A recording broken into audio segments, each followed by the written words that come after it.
جناب وزیر اعظم صاحب، میں اس لیے پوچھنا چاہتا ہوں کہ آپ جب کہتے ہیں کہ قانون کی حکمرانی ہو، آئین کی حکمرانی ہو، تو آپ ہمیں بتا دیں پاکستان کا کون سا قانون، کون سا آئین ایک پولیس کو اجازت دیتا ہے کہ اپنے دوستوں اور خاندان کے سامنے ان کے والدین کو مار مار کر شہید کیا جائے؟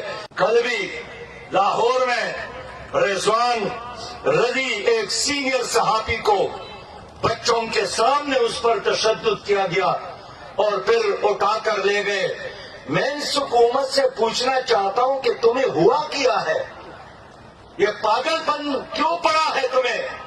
لوگوں کو گرفتار کرو، عدالتوں میں پیش کرو، مجرم ثابت کرو، پھر جو چاہے سزا دو، لیکن یہ کہاں کا مہذب اور جمہوری سوسائٹی اور معاشرہ ہے کہ والدین کو بچوں کے سامنے اور بچوں کے سامنے والدین کو آپ تشدد، جبر، ظلم سے گزارتے ہیں؟